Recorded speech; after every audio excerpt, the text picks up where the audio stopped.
we did part 1 of our C2C where we did our increases. Today we are going to learn how to do the decreases. So let's begin. Again, I am using worsted weight and I have a 5.5 millimeter hook.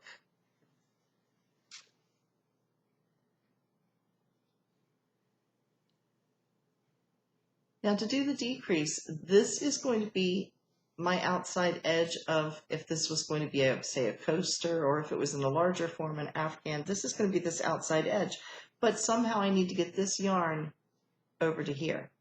So in order to do that, I am just going to slip stitch through the top of these stitches right here.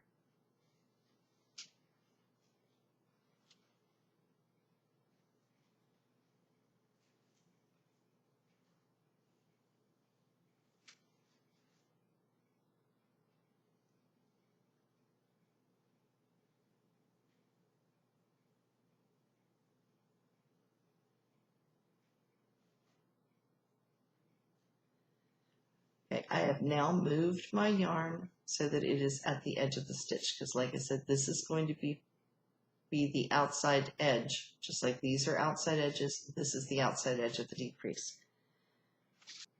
So I am now going to chain 3, and the rest of my stitches are going to be going across just like I did with the increases until I get ready to get to this last cluster. So I've chained 3, I'm going to do 3 double crochets.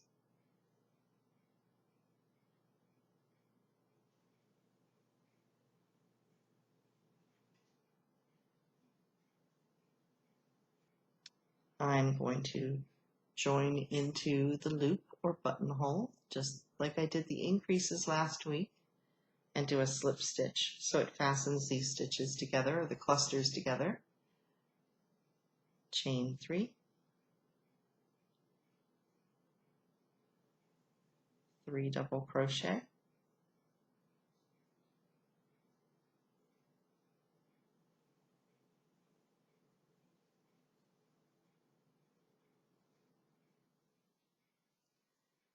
I'm going to join again into this loop with the slip stitch. Here's where we're going to watch our last stitch. We're going to chain 3. I'm going to do 3 double crochets.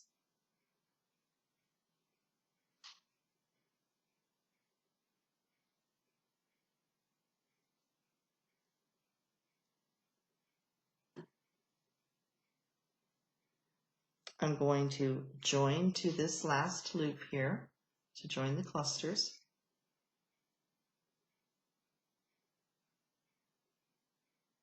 Like that. So here is my outer edge here and my outer edge here. And I'm going to turn my work. And now I'm going to do a slip stitch into each of the 3 stitches along the top here so that I move my yarn forward.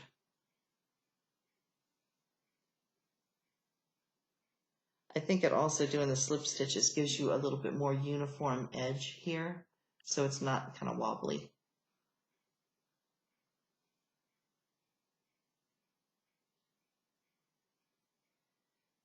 There's my little button loop, and I'm going to chain 3,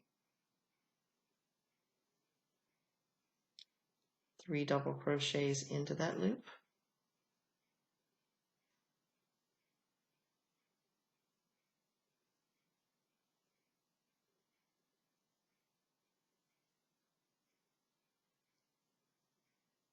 I'm going to connect, like I said, just like I did with the increases. I'm going to do a slip stitch through that loop, fasten it shut with the slip stitch,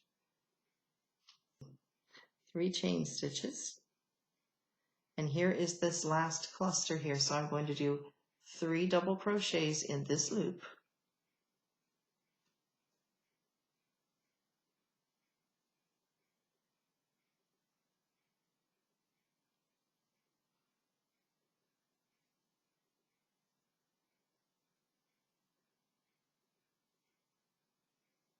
And then I'm going to join to that last cluster with just a slip stitch. And you can really see it now. I'm on my last row here. I started with 1. I went to row 2 with 2 clusters. I went to row 3 with 3 clusters. Row 4 has 4 clusters. Here's 1, 2, 3, and 4. And then I began my decreases, and you can see the decreases here. And here's row 3 with 1, 2, 3. Row 2 with 1, 2. And now we're going to get ready for that final cluster. I'm going to turn my work and slip stitch my way across the top of those 3 stitches.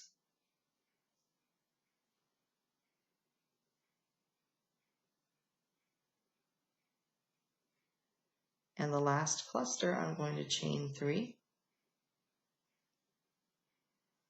do 3 double crochet,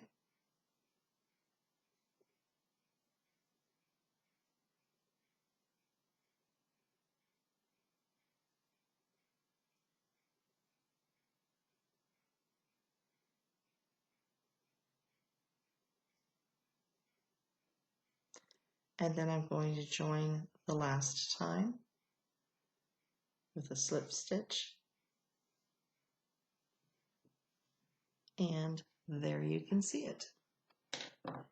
So I'll move this a little bit closer. You can see how the stitches, by joining into these loops, or like I've been calling them buttonholes, because that's kind of what they remind me, you are tipping the stitches and fastening them by using that little buttonhole and doing a slip stitch through it. So this is the technique for making a square shaped afghan, or in my case right here it looks like a coaster, but that is the general technique. And I hope you've enjoyed this 2-part series and found it helpful. Thanks again for watching.